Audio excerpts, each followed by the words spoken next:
So guys, welcome to my channel pgoenglish.com education.com। তো আজকে আমি তোমাদের যে ক্লাস 11 যে সেমিস্টার 1 যে বিষয় হিসেবে ভূগোল সেই চ্যাপ্টারটি আছে সেই মানে যা টপিক হয়েছিল সেই টপিকটা তারপর টপিক যেটা আছে সেটা নিয়ে কথা বলবো। তো আগের যে ভিডিওটা দেখেনি তারা চটপট ওই ভিডিও দেখে নাও, এবং যদি আমাদের কোর্স নিতে চাও তো একটা গুরুত্বপূর্ণ কথা যে আমাদের যদি কোর্স নিতে চাও তো যারা কোর্সের জন্য অ্যাপ্লাই করবে তারা আমাদের সাথে সরাসরি যোগাযোগ করতে পারো। তো আমাদের নিচে দেওয়া ভিডিও লিঙ্ক সেখানে দেওয়া আছে এবং সেখান থেকে সব গিয়ে অ্যাপ্লাই করে আমার সঙ্গে তোমরা যোগাযোগ করতে পারো। তো আমাদের কোর্সে কোনো অসুবিধা নেই। তো বেশি কথা না বাড়িয়ে স্টার্ট করা যাক। আগের দিন পর্যন্ত পড়া হয়েছিল যে ভূগোলের প্রকৃতি। তো ভূগোলের প্রকৃতি যে আরও মানে যে দুটো মানে তিনটে যে এখনও যে এখনও যে তিনটে প্রকৃতি আছে সেই প্রকৃতি নিয়ে চিন্তা করবো। তো আজে ভূগোলের যে প্রকৃতি সেই 3 নম্বর পয়েন্টটা হচ্ছে তোমাদের 3 নম্বর পয়েন্টে লেখা আছে যে তোমাদের অন্তরা এবং অনুসারিক যে বিষয় অন্তরা অনুসারিক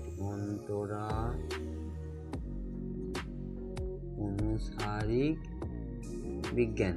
তো অন্তরিক অনুসারী বিষয় যে কথা দিয়েছে তো সেটা নিয়ে আমরা বলবো। তো আজ অন্তরিক অনুসারী কথা যে বলছে ভূগোলের মূল্য লক্ষ্য হলো যে প্রকৃত ও মানুষের সাথে যে সম্পর্কযুক্ত সকল বিষয়ে বিশ্লেষণী শাস্ত্র প্রকৃত মানুষের সাথে সম্পর্কিত যে বৈজ্ঞানিক বিজ্ঞান এবং মানব বিজ্ঞান এবং সমাজ বিজ্ঞানকে যুক্ত করা শাস্ত্রীকে অন্তরা অনুসারী শাস্ত্রী বলে। তো এটা অন্তরা শাস্ত্রী কেন বলা হয়েছে যে এখানে বলা হয়েছে যে তোমাদের যে মানুষের সাথে যে বিজ্ঞানের যে মানবিক বিজ্ঞান বা সমাজ বিজ্ঞান যুক্ত করা হয়েছে তো সেটাই হচ্ছে শাস্ত্রটি এবং অনুসারী বিজ্ঞান। তো এরপর হচ্ছে 4 নম্বর গতিশীল বিজ্ঞান।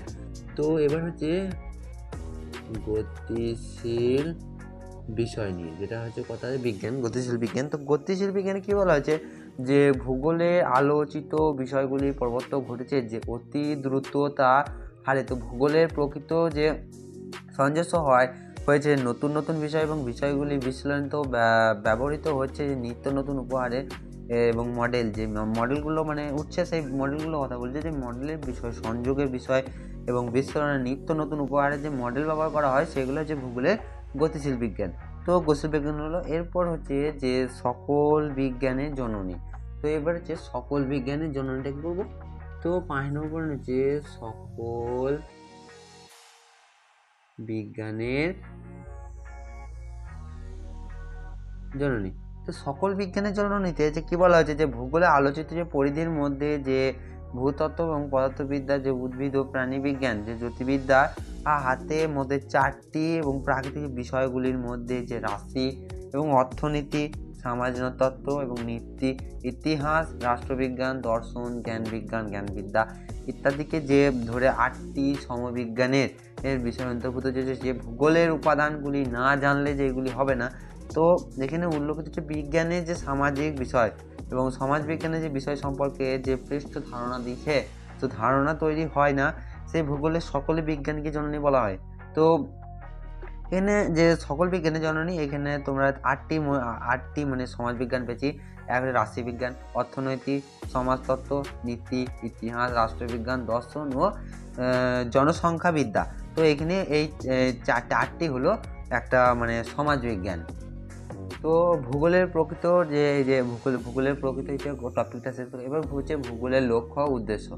ভূগোলের লক্ষ্য উদ্দেশ্যের মধ্যে ভাগ হচ্ছে 8টি। তো 7টি ভাগ। তো 7টি ভাগের মধ্যে প্রথম ভাগ হচ্ছে পৃথিবী। তো প্রথম ভাগটা হচ্ছে ভূগোলের লক্ষ্য নিলাম ভূগোলের লক্ষ্য। ঠিক আছে, লক্ষ্য ধরো তোমার ভূগোলের লক্ষ্য ও উদ্দেশ্য।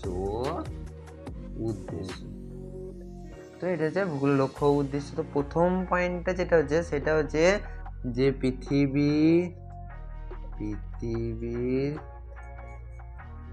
প্রকৃত ও মানব বিজ্ঞান বিষয়গুলির মধ্যে এটা 1 নম্বর পয়েন্টে আছে। তো 1 নম্বর পয়েন্টে এটাই বলা হচ্ছে যে পৃথিবী যে ভূমিরূপ তত্ত্ব এবং নদ নদী আবহাওয়া মাটি উদ্ভিদ প্রভৃতির মতো যে প্রাকৃতিক বিষয় এবং কৃষি শিল্পের পরিবহন ব্যবস্থা বাণিজ্য যোগাযোগ জনসংখ্যায় প্রভৃতির মতে যে মানবীয় যে বিষয়গুলি সম্পর্কে জ্ঞান লাভ করেছে তাই এদের মধ্যে সমস্যা যেমন ধরা হচ্ছে কৃষি শিল্প তারপরে যে শিল্প পরিবহন ব্যবস্থা বাণিজ্য এবং উদ্দেশ্য জনসংখ্যার যে মানবিক বিষয় আস্তে আস্তে লক্ষ্য হার বাড়ছে। তো এর জন্য যে পারস্পরিক সম্পর্কের সমস্যা ও সমাধানের উপায় খুঁজে, যে সেইটা হচ্ছে ভূগোলের অন্তত লক্ষ্য বা উদ্দেশ্য।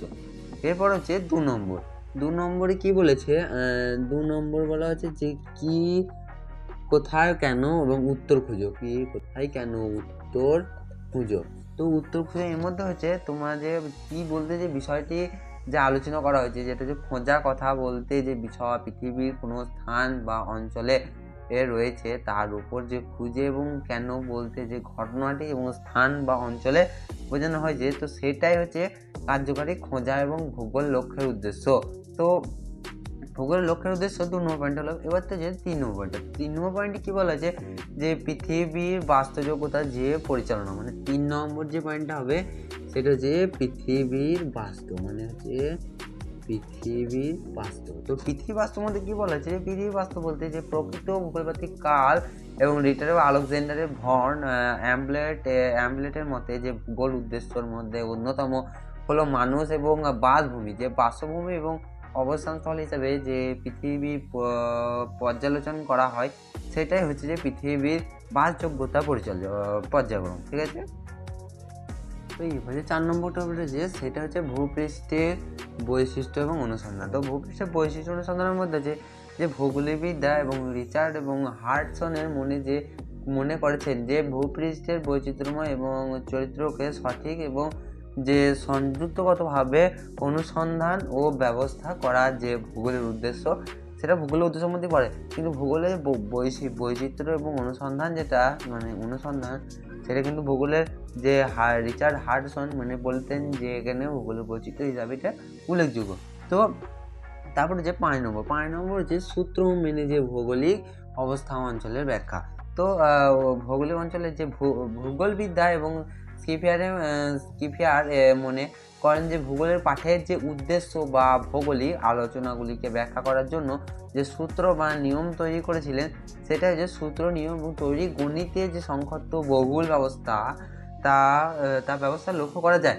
তো সূত্র নিয়ম মেনে যে অঙ্কটা করা হয়েছিল এবং সেটা বানিয়েছিল স্কিফিয়ারে মনে করেছেন যে এটা একটা ভৌগোলিক মানে যে আঞ্চলিক যে ব্যবস্থাপনা, সেটা সূত্র নিয়ম মেনে তাতে তো হবে না। তো সূত্র ও নিয়ম তৈরি করে যে গণিতটা সংখ্যাত্ব করেছিল, সেটাই হচ্ছে সূত্র মেনে ভৌগোলিক অবস্থান অঞ্চলে ব্যাখ্যা। তো স্থান এবং সম্পর্কে জ্ঞান লাভ।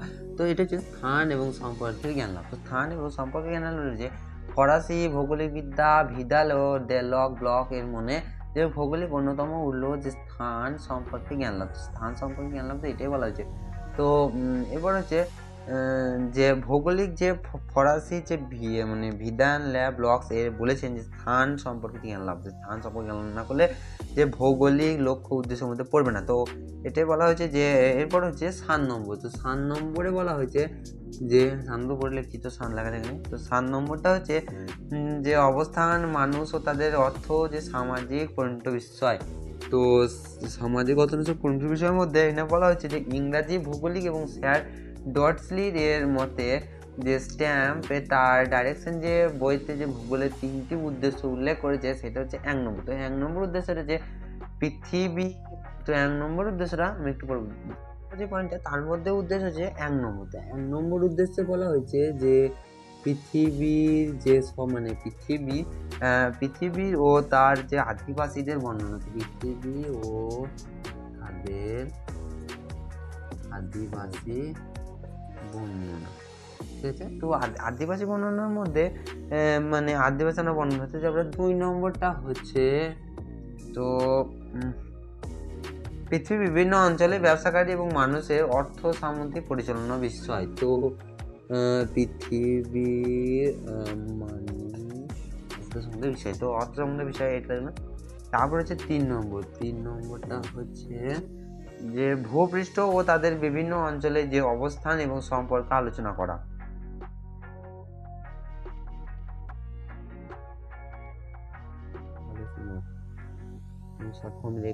তো ঠিক আছে, এই তিনটি হচ্ছে এই যে 1 নম্বর 2 নম্বর 3 নম্বর। তো এই তিনটি হচ্ছে 7 নম্বর যে পয়েন্টটা, সেটা হচ্ছে ইংরাজি ডভলেন্স তার ডটলি স্ট্যাম্প তার ডাইরেকশন বইতে এই যে কথাটি বলা হয়েছে উদ্দেশ্য তিনটি উল্লেখ করলাম। তো এই উদ্দেশ্য তিনটি হলো। তো এরপর হচ্ছে ভিডিও ভালো লেগে থাকে তাহলে আমাদের চ্যানেলটিকে লাইক সাবস্ক্রাইব করে দিয়ে, যদি না বুঝতে পারো তো কমেন্টে লিখে দিয়ে যাও, সেগুলো আমরা পরে ভিডিওতে আবার আলোচনা করব। তো তোমাদের যদি ভালো লেগে থাকে তাহলে তোমরা আমাদের পাশে থাকো এবং চ্যানেলটিকে সাবস্ক্রাইব করে দাও।